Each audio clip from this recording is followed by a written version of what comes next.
We've got people entry level, limited to no experience in manufacturing, and they're just clobbering it on the job. And so what we found out is the people we're attracting are people like, they may not have had a formal manufacturing job in the past, but they can take apart and rebuild their lawnmower on the weekend. You know, I mean, Right. they have extreme technical knowledge Yep. and ability. And it just, to me, it's like when you start to see statistics like that, it's like, that is really cool. 80% of the people did not have formal manufacturing experience.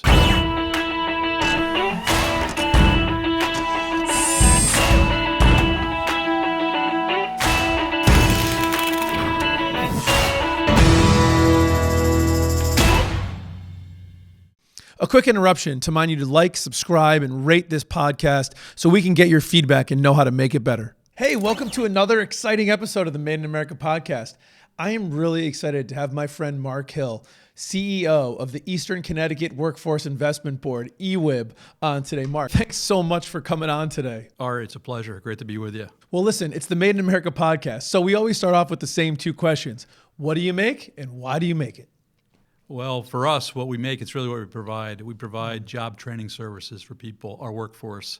And the reason we do it is to build skills up in our workforce such that they have better opportunities for themselves and their families.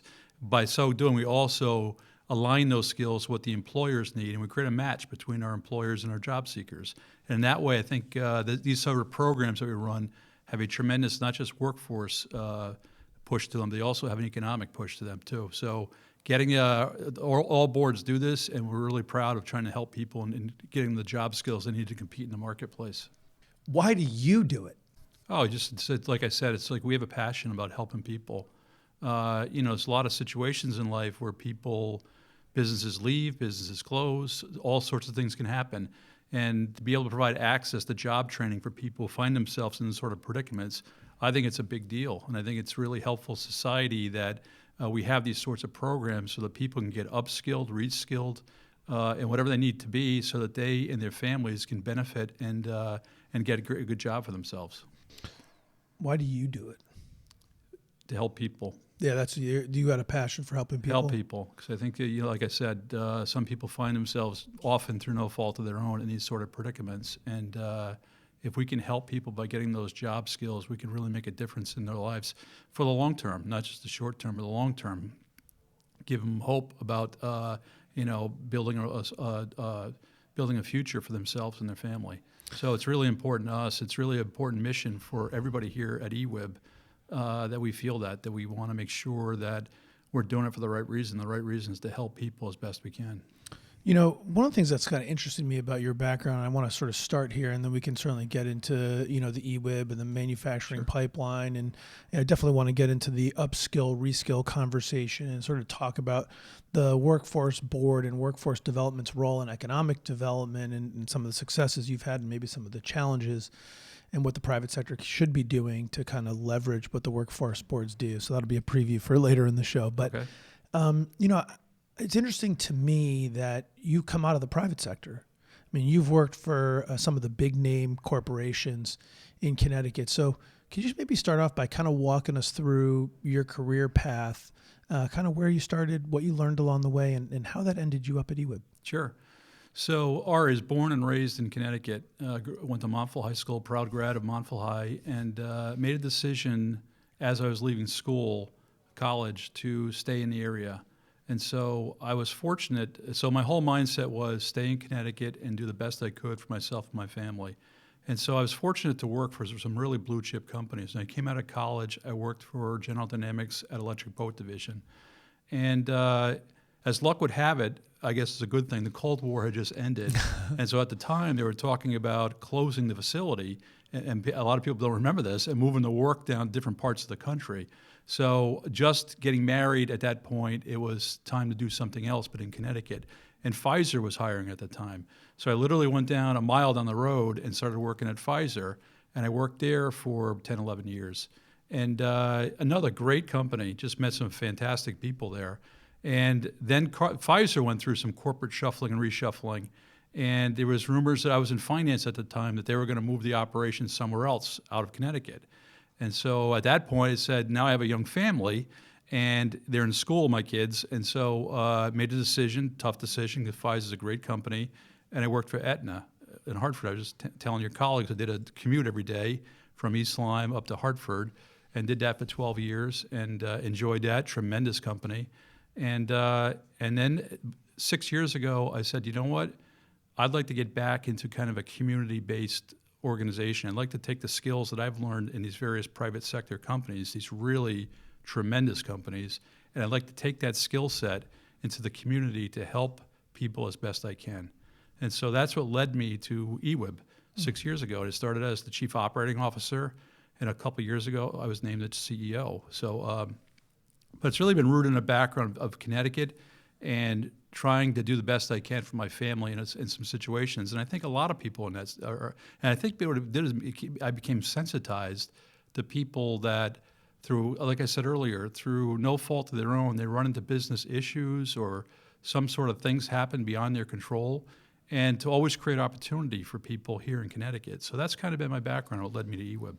Yeah, that's a great story. I want to ask a few specific questions, but I did notice that you were a proud grad of Montville High, but you're also a proud grad of another Connecticut institution that you didn't mention. So is there hate for Wesleyan? No, it's nothing but love. I met some of my best friends in my life there. No, absolutely nothing but love. I just wanted the interest of kind of being short here, I want to give you a whole biography. Proud graduate of Wesleyan University, loved it. Absolutely great campus. Intellectually challenged, great friends, great relationships, some of the best 4 years of my life. So I don't want to shortchange Wesleyan. Fair enough. Listen, my uncle's a Wesleyan grad too, so I'm sure he respect that. Listen, I think it's a really great story, Mark. Montville, Wesleyan, and then talk about some really huge Connecticut names. Electric Boat, Pfizer, and Aetna. I wonder. And when you worked at EB and you worked at Pfizer and you worked at Aetna, were you always in finance? Like, did you change? Because it's interesting that your career path, in some ways, probably mirrors some of the challenges, some of the people you serve at EWIB. Electric Boat clearly in a boom of hiring thousands and thousands of people now. So people don't remember, I think, the times when, there was conversations about, do we even need submarines, right? Nuclear submarines, not just move the work. Maybe we just shut the whole program down. Right. And so you've kind of run through that. So I just wonder, have you been in finance the whole time? Not the whole time. That's a great question. In fact, each of the companies, EB, I was in finance for the 4 years I was there, but in Pfizer and Aetna, I took on operational roles. And I was just explaining to you and your colleagues, at one point at Aetna, I ran a call center. So I did a lot of operational stuff in addition to the finance stuff. And the reason why is, and it's what you're saying, tied to what I'm doing now, is I think all employees should think about trying to diversify their skill set. And to the extent they find themselves in a blue chip and a really tremendous company that allow you to do it, it always helps every employee to do it. So I always took on different opportunities inside a company. So I generally started in finance, but in Pfizer I moved on to facilities and planned out some of their sites around the world. In Aetna, I took on operational and I ran their workers' comp business. So I've taken on these different sort of operational responsibilities inside because it was a means to kind of continue to build my skill set. And so that's why where I am now, you're right, it is kind of ironic because I encourage people that we're working with, our clients, are to basically try to do the same thing to the best they can. So it's interesting. I want to pull on that thread a little bit because I think there's always, I don't know if always is the right way to say it, but I think there's a sort of a split dichotomy, right? It's sort of the, inch deep, a mile wide, an inch wide, a mile deep. So how do you sort of think about, threading that needle, right? Like you want to sort of specialize so you can become really highly skilled in one area, but at the same time, you want to keep options open. So how do you recommend people think about that? Yeah, so I always err on the side of trying to get as much experience as possible. And I get what you're saying. But it's one of these deals where I don't think you go into a job and you do it for 3 months and you go on to something else. Mm-hmm. I think that's where you're right. It's not very deep at that point. But it is I think it's an interesting opportunity for people when they think about their careers to try to gain experience in a job for, say, 2 to 3 years and then go on to something else. So finance for me, in my background, was always a foundational discipline. But taking on these other roles, it just added to my ability to see the bigger issues inside the companies that I'm working for and through even today. I think it creates a more well-rounded professional when you have those sorts of experience. So I would err on the side of doing it. Taking opportunities. Taking the opportunity when it comes, absolutely. Do you remember that? Because I think that's a really interesting thing. You know, a lot of people say no when maybe they should be thinking about saying yes. Well, as you said, there's a push and a pull to it. You know, but a lot of people, you're safe in the discipline of which is maybe you came out of school with, and you've been doing that for a number of years. So I get that. So I don't think there's any right answer. It depends on the individual. For me, it was always a way to kind of make things different and learn new things. And it build a kind of more rounded skill set. And so I went with that approach. Yeah. What was your degree in? It was in, I got a bachelor's from Wesleyan, liberal arts, and I went to Michigan for an MBA, so in business. So you got a business background. Yeah. Got it. Yeah, well-rounded. Nice. So you left Aetna, and you left to take the job at EWIB, the operational job. Right. When you got there, what did you find, and what was the impact you tried to make in your COO role there? Yeah. So first of all, a story that people probably don't know about me. In my college years, my Wesleyan days, between my sophomore, junior, and senior, I had a job in which I worked in a community role, and it was a summer youth program. So I would work with kids that were economically disadvantaged and were from very difficult backgrounds. And I was a crew chief. So what would happen every summer is I'd have like 5 or 6 kids, and we'd go around to different sites doing activities during the summer. And it wasn't the easiest job, especially for some of these kids. You know, 14, 15-year-old kid, it's your introduction to the workforce. You're in 95-degree heat doing activities in the summertime. It's not easy, right? But what I learned from these kids is they're from difficult circumstances through no fault of their own, and they needed a break, and they were really good kids. And having that experience, so it's a long-winded way of saying to you, having that community experience when I was a kid, when I was in college, it led me to think that someday I will come back to kind of a community-based employment. So the opportunity came available at EWIB, went into an operation role there, and just with the CEO at the time, John Beauregard, who was well-regarded, rightly so, we built this unique program. I actually went there to try to build worked on a lot of programs. So this ties to your manufacturing forum here today. We went to build a specific program called the Eastern Connecticut Manufacturing Pipeline Initiative, and was to create a demand-driven program at which we would connect the job seekers with skills with what the employers wanted.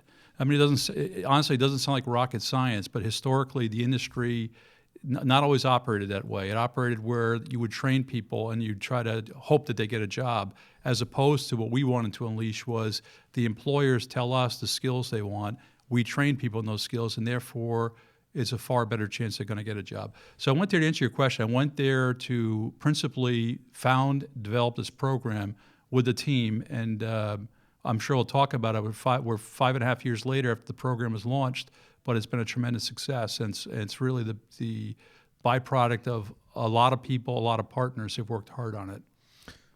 Yeah, let's get into it, because I think it's a huge success. I don't know that everyone in Connecticut is aware of just how much what you guys did, which it's so funny when you describe it, Mark. It, like you even acknowledged it, it just sounds obvious, right? I think the shorthand in the workforce world is we used to have sort of a supply side model, right? Where we would sort of just, the workforce development was just, let's guess what we think people want. Let's just create a bunch of it and see what's out there. Right. Which is really difficult to get right. Yep. And then going to what I think we can call a demand-driven model, right, which you described, which is go out there, find out what are employers looking for, and then develop people for that. It just seems so obvious, but it wasn't being done. I want to ask you about that in particular, but I also want to acknowledge and maybe have you opine on this first, which is, this was a nationally recognized, the MPI was nationally recognized and a model nationally. I mean, this was not something that, every other state's doing it great and Connecticut's like, tried and true, not trying new things. This was something that wasn't being done anywhere. Yeah, absolutely. Most recently, it's 550 workforce boards in the country. And so our program was recognized amongst those boards for its leadership. What I found in this role was not a lot of people know what workforce boards do. Okay. And so what I've learned over the years, and I might be oversimplifying it by breaking into 2 buckets. Okay. And here's the way I think about it. And here's the way I tell people so they can try to grasp this. Think about a workforce board does in 2 buckets. Number one is we manage what's referred to as the American Job Centers, bricks and mortar facilities, with the Department of Labor and other partners. And our region is 3 of these centers, okay? And people go to those centers to get all kinds of job services. How do I write a resume? How do I interview for a job? Work with a case manager where the jobs are out there.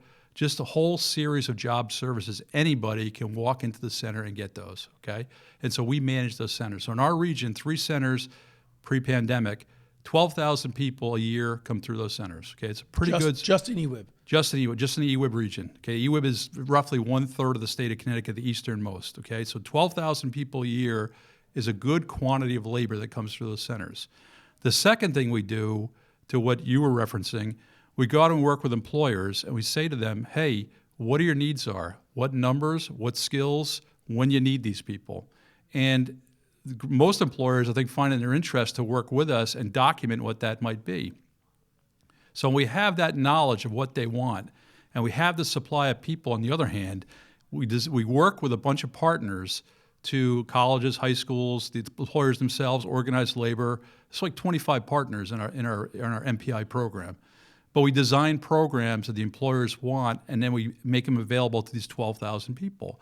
And so again, it doesn't sound like it's right. It doesn't sound like to you or I like this is, rocket science. I'm not trying to be flip about it, but it's like if we can connect these two together, we can create a powerful workforce program where the job seeker gains skills that are relevant in the marketplace, and the employer gains access to a talent pipeline. And that's what happened 5.5 years ago. A number of employers came to our board and said, can you help us out? We got to hire a lot of people. And so we said, sure, we'll help you out on one condition. You got to help us design every element of this program. You got to help put the time in so we can design this program such that our job seekers and all the partners working with us gain confidence that you will hire these people when they graduate. And the employers not only stepped up, they knocked it out of the park.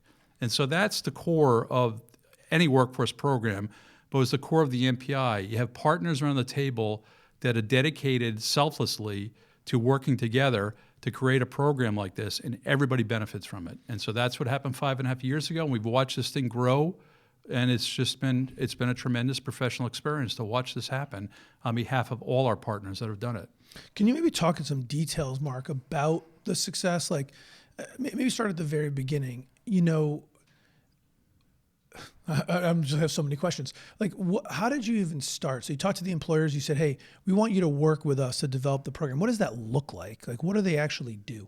Yeah, so it's a matter of creating a governance structure of which everybody's around the table. And in our program, think of it in 3 steps. So, if you're interested in manufacturing, you go onto the EWIB site and you fill out a portal. Okay, and it's a worksheet. It takes you minutes to do. Okay. So the employers helped us design what would that look like? What are the questions we're going to ask people when they're first introduced to us, okay? After they do that, we ask the employers, let us assess the foundational skills of the people who are interested in our program. And so we selected off-the-shelf product with topics that the employers chose.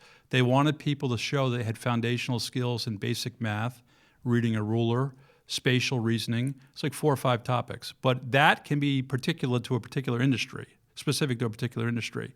So that was step 2. And step 3 is once you made it through step 1 and 2, then you go on to short-term intensive training classes. We started with 1 trade. Okay, the first one was a machining class. Now we're doing 11 unique trades. And so the employers and the organized labor partners were there with us every step of the way. And so if you're a college or a high school and you're going to help instruct these classes, which is what they do, you're going to do that only if you're sure the employers are committed to hiring people. You don't want to change your whole curriculum and then find out 3 months later they weren't vested in it, right? Mm-hmm. And so getting that commitment from all the partners up front was a critical thing. And I think John was unique in his ability to do that. And that's what built the program. And so it wasn't EWIB or this person or that person.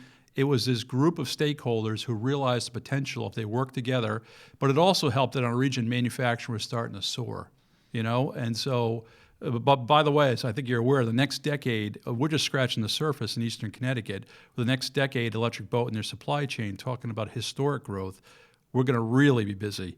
But pulling all that together was the challenge in it. But once everybody saw they had a vested interest in it, they were all in. And that's what led to the success of the program. Yeah, I mean, listen, you need a little bit of magic. Maybe John sort of had some of that, and then the framework. So, how many people are we talking about go through MPI a year? Well, let me give you the overall statistics go first, for it. okay? Yeah. So we began this program. With Congressman Courtney's help, we got a federal grant to launch this program. We thought at the time we'd do it for about 3 to 4 years. We do 30 unique training classes and place 400 people. Okay, it's a pilot. Let's do this for 3 years, 30 classes, place 400 people. That would be great. Check. So here we are today. We've done it for 5.5 years now. We've done 100 training classes, so that's 3.5 times more, right? And we've placed 1,900 people. So that's what, 4.5 times, or whatever it is, 4 to 5 times more. And we have more classes today. When we began the program, we thought we'd do about 7 classes a year. We're doing like almost 5, 6, 7 classes a month. So the program took off from the get-go. And we're really fortunate that the state and some private philanthropists, namely the Jeffrey P. Austin Family Foundation and the Ted and Mary Galicki Foundation, they helped us out a lot.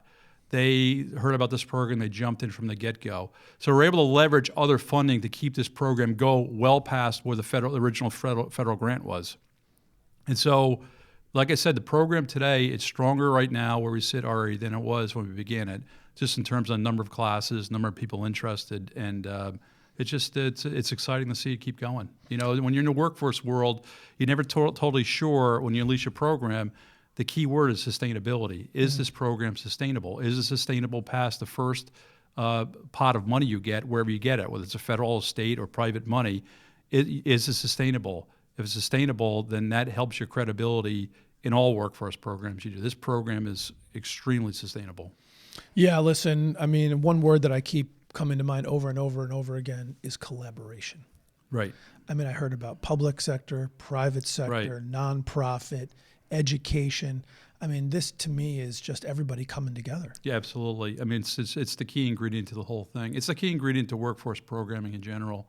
You have to have people on the table. They all have their parts. I mean, we're fortunate to have Three Rivers Community College, Quinebaug Valley Community College. They're the ones that teach our classes, the 100 classes.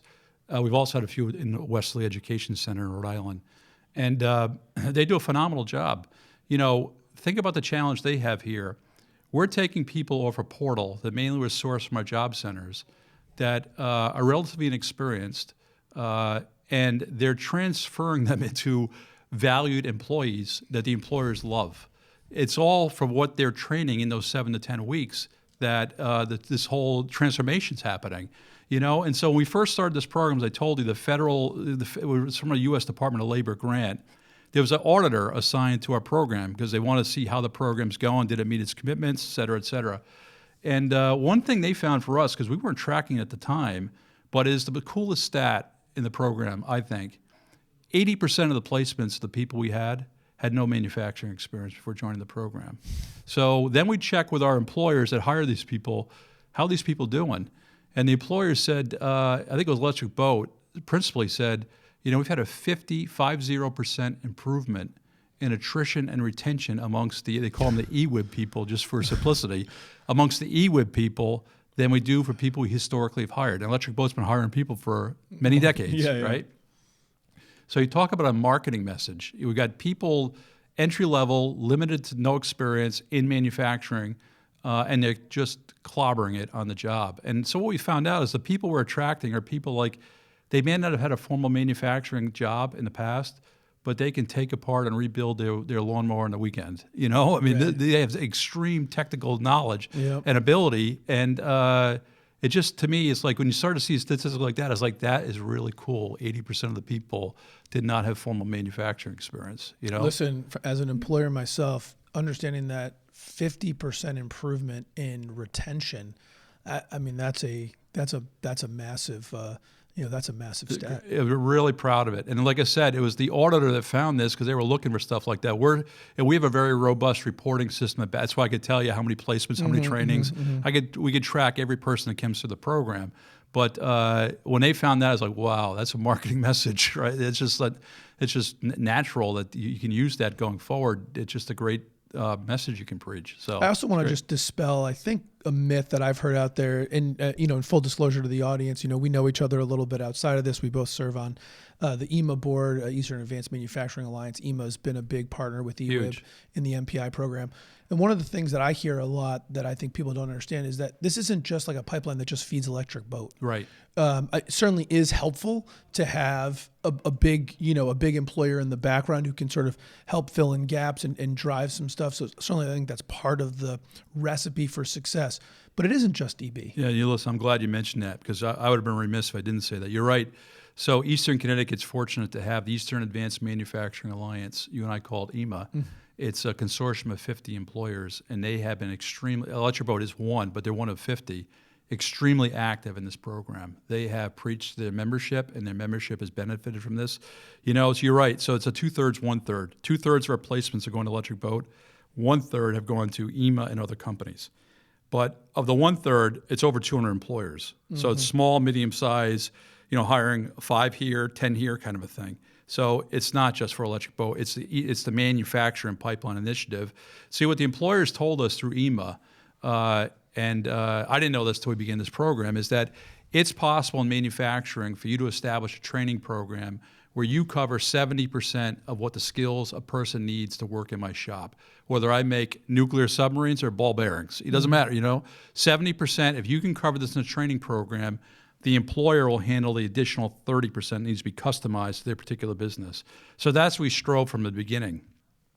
A program where the machining, the welding, the pipe fitting, the electrical, it covered 70% of what they can do, and that's what attracted the employers. But without EAMA and EB as part of that, we would not have been able to drive the curriculum that way. And that the colleges working with the employers are able to develop the curriculum that way. So it applies, as you said, to small, medium-sized, and even a large employer like General Dynamics. Yeah, I think that's really tremendous. And and again, just goes back to that collaboration, right? It's like, hey, it doesn't matter if we're a plastic injection mold manufacturer, if we're ball bearings, if we're doing, full nuclear submarines or components of that, training stations, whatever.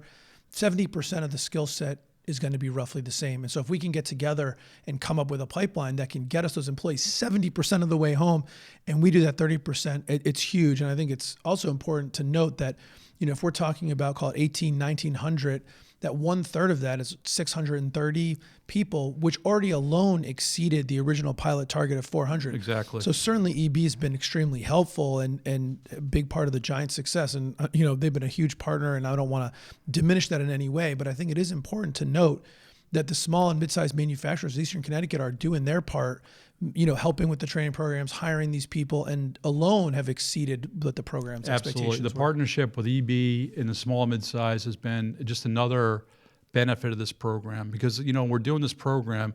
We certainly want to help the job seekers and get them the skills they need for the marketplace, but we want to create a talent pipeline for the employers that they can come and trust and that they will keep hiring from. It's the only way to sustain this program. And having that relationship, not just with the biggest, but this medium-sized, the smaller employers, vital to the program. It was huge. Have you guys found, Mark, challenges in getting people that come to the work centers or sign up in general being open to manufacturing careers? Is there any sort of pushback there? What have you found in that regard? I think initially the industry tried to rebrand itself like it's cool to be in manufacturing, and they did a great job. So maybe right when we began, but soon it shifted. So we didn't have a problem getting people to get manufacturing. Plus, manufacturing doesn't hurt. They're amongst the highest wage rates for any industry. You know what I mean? So that's part of the game. And from an economic standpoint, a macroeconomic standpoint, they're amongst the highest multiplier. Every job in manufacturing, there's a multiplier of jobs elsewhere in the economy. So if you had to pick an industry in an economy that's going to be successful, manufacturing is toward the top of that list. It might be at the top of the list. I will say, though, in the last 6 months, much like other employers, we're finding that people are a little bit reluctant to kind of come into the job centers and come into our program. So we've had to kind of redouble our recruiting, and we've had to release like radio advertisements and things like that. I think it's just a manifestation of the pandemic and people concerned about changing jobs. But for the history of the program, people were right away. It took not a long time. They were attracted to manufacturing and wanted to be part of it. So I'm going to pull on that thread just a little bit. I don't know how much you have to opine on it, but do you have any sense from your position in the workforce board, like what is going on? We had Governor Lamont on the show a couple weeks back, and he's certainly frustrated is the right word, exasperated at the idea that we've got a high number of unemployed people, but we also have a high number of job openings, and they're quality job openings. And it just seems we can't put sort of the supply and demand together. What's going on there? Ari, all you can do, whether it's Governor Lamont or you or me, is speculate. We don't know for sure. But in my mind, it's just a matter of people being a little bit reluctant to change careers and with COVID and things like that. They might have a work-at-home situation with their current employer, and a newer employer has a different situation. So all we can do is speculate. I just hope that, I think it's just a kind of a window of time sort of thing. I think what Connecticut has going for is, like the governor said, if you have all these openings and we can kind of get some relief from this pandemic, and some consistency in our outlook for it, and that's a big if, I know. But the fact you have the openings is something to hang on to. In our region, I know, for example, like I mentioned earlier, the growth prospects at Electric Boat, as an example, and therefore their supply chain, is historic. The words they use is not since World War II. So we hang our hat on that. We continue to train people for manufacturing and hope this pandemic goes away. But that's where we just got to keep aiming for the long term of what we're doing. And that's, to me, is the best way to handle it from a workforce perspective. When I talk to manufacturers in Connecticut, Mark, workforce is number 1, 2, 3, 4, Right. 5 on most companies' lists. Not for this conversation, but sort of supply chain challenges are probably creeping up the charts. What should employers be doing to leverage the workforce boards in Connecticut more, whether it's EWIB or any of the other boards? What could they do to get more? Well, I think they could start with kind of the prototype in the East. They could start by working with their workforce boards, being available and committed to developing the curriculum, the elements of a training program. I mentioned the 3 elements we had in our program. And so if they do that, I think that's, workforce boards, they're there to help, I am excited recently. Governor Lamont's been a huge supporter of these sector partnerships. So what you and I are basically talking about is what's now known today, we didn't know 5 years ago, but it's called a sector partnership, and manufacturing is a sector partnership in our East. And I understand you had Dr. Kelly Valerie's sitting in this seat a while ago. So she's the chief workforce officer in the state. And I know she's committed to try to take some best practices in one region and move them to the other. So we have a great, vibrant, ongoing dialogue with the other 4 regions to take the MPI model and move into all regions in Connecticut. So whether you want to be in manufacturing, get training in New London or Wyndham or Hartford or New Haven or Waterbury or Stamford, it's got a brand to it. And so I think that the state has a role in order to kind of encourage us, not just in manufacturing. I mean, you and I are focused on that because that's what the East was focused on. And also what the show is about, but go on. Okay, fair. Good point. Right, got to honor your show. That's right. But this sort of template we discussed today, it could apply to IT, it could apply to healthcare, it could apply to any industry. But I think the state is really taking interest in taking some best practices and moving them throughout the state. And I think that would kind of encourage employers when they see kind of a program, how it worked in the East, to really put their best foot forward and try to make it work in their region as well. At least that's what I hope. Yeah, no, there's no doubt about it.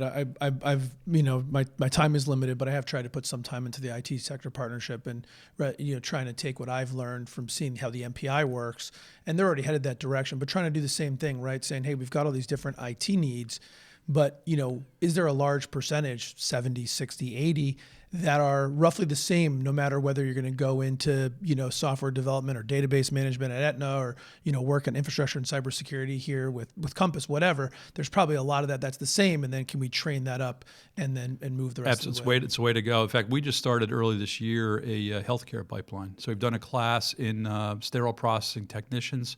We've done a class in personal care aides. We have a portal set up where people are expressing interest and they're being assessed and they're going into a class. Same 3 elements I mentioned earlier in manufacturing. So we're very hopeful someday.